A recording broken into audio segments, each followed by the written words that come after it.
vol silencieux de la chouette de Annick Panetti-Leboeuf. OK, la police d'écriture me donne beaucoup de misère à lire son nom qui est tout petit. Parle-nous donc de ce livre-là. Pourquoi tu nous le présentes ce matin? En fait, moi, ça a été un gros coup de cœur quand j'ai rencontré cet auteur-là au Salon du Livre de Québec. C'est sa première création. Donc, on a une œuvre qui est différente de ce qu'on voit d'habitude. C'est aussi une œuvre qui est publiée chez Victor et Anaïs. Et la page de couverture est différente de ce que j'ai vu chez eux. J'adore vraiment l'effet qui ont été cherchés. Et oui, la calligraphie est différente aussi que ce qu'on voit habituellement. Donc, Annick, elle habite à Montréal et elle fait partie de celles qu'on appelle les scientifiques pas plates. Okay. Donc, c'est des créatrices qui utilisent leur bagage en biologie pour venir renchérir dans leur roman. Donc, ça devient plus complet, plus crédible, mais ça reste dans la vulgarisation. Donc, c'est hyper intéressant pour les personnes qui s'intéressent à ça, mais aussi pour les personnes qui le découvrent parce que ça devient pas trop compliqué. Ouais. Et dans le cas d'Annick, c'est vraiment sa passion pour la faune et l'environnement qui ressort. Et dans ce livre-là, c'est classé en romance, mais c'est une romance de la vie, là. C'est l'amour général. C'est pas ce qu'on voit habituellement. Une ode à la nature pour commencer. Et une des touches que je trouve intéressante, c'est qu'on entend les chants des oiseaux. Le personnage est peintre animalière et tout est écrit. Donc, on peut aller l'imaginer vraiment facilement. Et dans le roman, c'est ça, en fait, c'est que Vanessa, le personnage principal, est biologiste, mais elle décide de quitter le confort d'un emploi sécuritaire pour vraiment se mener à sa passion de peintre animalière.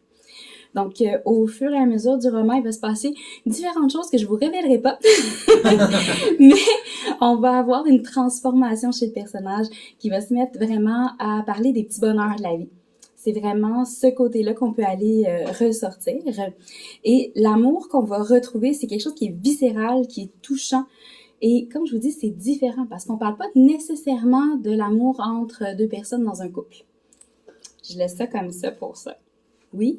On parle de l'amour de qui alors? Ou de quoi? Ou, Je ne divulgage pas. D'accord. Donc, c'est une narration omnisciente à la troisième personne. Ça permet aussi de mettre l'accent sur le fait que le rythme est lent. C'est un livre comme une méditation, c'est contemplatif. Donc, il va avoir des longues descriptions, il va avoir une alternance entre les styles un peu plus narratifs, mais beaucoup d'explications descriptives. Super intéressant pour relaxer et pour les personnes qui cherchent quelque chose qui sort de l'ordinaire, en fait. Donc, les thèmes, vous l'avez deviné, nature, on a l'amitié notamment, rêve, amour. Pour ce premier roman, c'est ça ici. Et sinon, on a un livre de Martin Laurent, Là, ça déborde, comment gérer notre charge mentale au quotidien. J'ai été capable de lire, à cause de la police d'écriture qui est beaucoup sobre sur ce livre-là, de Martin Laurent. C'est différent de ce que tu nous proposes d'habitude. Ah oui, tout à fait. En fait, aujourd'hui, je voulais vous offrir un ouvrage qui est plus un ouvrage de référence. Donc, c'est chez les éditions JCL et c'est classé dans les guides pratiques. Martin Laurent, je l'ai choisi parce qu'elle vient d'ici. Elle est à Sainte-Luce, juste à côté. Ah oui, ben dans mon petit coin, ben oui, dans mon hood. Absolument. Donc, je voulais pas passer à côté pour cette raison-là, notamment.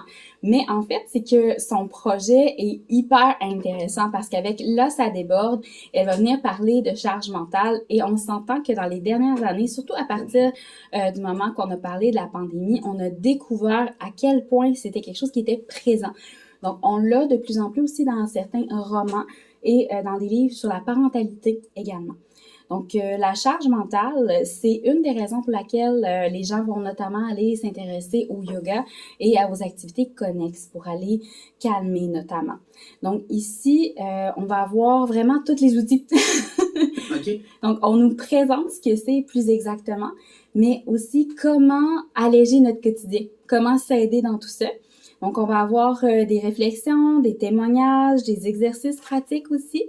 Et ça s'adresse particulièrement aux femmes parce que vous l'avez peut-être vu dans les médias, on parle souvent que c'est les femmes qui portent la charge mentale. Donc, devoir se rappeler des anniversaires, d'aller chercher les cadeaux, c'est qui a des allergies. Donc, tout cet aspect-là, tout en se rappelant que, ah oui, il faut mettre le lave-vaisselle à telle heure si on veut que ce soit terminé. Donc, on a tout cet aspect-là qui vont parler aussi. Ben, et là, tu parles que ça s'adresse vraiment aux femmes, mais est-ce qu'un homme pourrait lire ce livre-là et peut-être mieux comprendre la charge mentale des femmes et peut-être avoir une meilleure compréhension et s'améliorer face à cette situation-là, peut-être? J'aimerais tellement ça le mettre dans les mains de plein de monsieur. Ok. Je le dis de cette façon-là parce que c'est comme ça que l'auteur le présente dès les premiers chapitres, qu'elle s'adresse directement aux femmes pour qu'elles puissent découvrir c'est quoi la charge qu'elles ont, qu'on prenne conscience. Mais honnêtement, dans ma chronique écrite, j'ai vraiment dit il faudrait une version pour nos hommes parce que faut pas s'attendre qu'ils vont comprendre si on parle pas. Puis d'un autre côté, on aimerait tellement ça pas avoir à parler. Mais il faut leur donner une chance aussi, là. Donnez-nous une chance, s'il vous plaît. Mais des fois, vous êtes dur à lire. Voilà. Oh, Oh là là, je pense que vous voulez pas comprendre des fois aussi, là. Mais, non, mais je trouve ça bien. Mais peut-être, comme c'est vers le public féminin, si un homme le lit, c'est peut-être juste comme ça, mais peut-être si un homme le lit, il va peut-être pas avoir la subtilité qu'il y a, comme, parce qu'on parle de ça, là, on parle que nous, dans notre charge mentale, on dit pas nécessairement, puis il y a cette subtilité-là que les gars comprennent pas, qu'on aimerait ça qu'ils prennent plus de tâches. Peut-être que dans le livre, c'est un peu la même chose, je sais pas. C'est pour ça que tu dis une version homme, peut-être parce que la version homme écrite va amener des enjeux différents, je sais pas. En fait, c'est que ça se peut que ce soit pas une version écrite que nos hommes aient besoin. On C'est va ça attendre qu'ils aussi. sortent en film. Parce que des fois, en fait, c'est le médium aussi qui va avoir un impact. Parce que au niveau des femmes, souvent, on va avoir un intérêt pour les livres, pour aller chercher ça. Puis la mise en page est numéro 1 pour qu'on puisse se repérer facilement après. Mais des fois, nos messieurs, c'est pas ça qui va vraiment capter l'attention. Et il faut pas oublier, c'est sorti, là, je sors pas ça de nulle part, il y a ça dans les statistiques. Les femmes et les hommes ne voient pas nécessairement les choses de la même façon. Mais ça, je dis ça, puis je me dirais, une femme et une autre femme, c'est pas pareil non plus, là. Mais on va pas voir les tâches de la même façon, l'importance de certaines tâches. Parce que la charge mentale, c'est ça, c'est de croire qu'on n'a pas le choix de faire tout, de se considérer comme indispensable, mais aussi, c'est de voir les tâches et qu'il y ait une façon qui fonctionne à faire cette tâche-là. Mais quand on veut que l'autre personne vienne nous épauler là-dedans, ben il faut accepter que ce ne soit pas toujours à notre façon. ben, c'est absolument parce qu'on voit entre hommes ou même entre femmes, des fois, on voit pas les choses de la même façon, on le fait pas de la même façon. Fait que vraiment, ce livre-là, je pense qu'il est nécessaire. Je ne sais pas ce que tu en penses, mais je pense que c'est nécessaire. Tu parlais d'autres médiums. D'après moi, un podcast pour les hommes, ça pourrait fonctionner d'après moi, là. Est-ce que vous êtes en train de vous mettre sur le projet, c'est ça? Oh, on va cogiter encore un peu, je pense. J'ai d'autres forces, mettons. Oui. Merci beaucoup, Marie-Christine, d'avoir été avec nous ce matin. On te retrouve sur les réseaux sociaux. Oui, sur les écrits de Marie Cricri sur Facebook et sur Instagram, les écrits de Marie Cricri 89. Parfait. Ben, merci beaucoup, Marie-Christine, d'avoir été avec nous ce matin. Il est 8h45. Laurent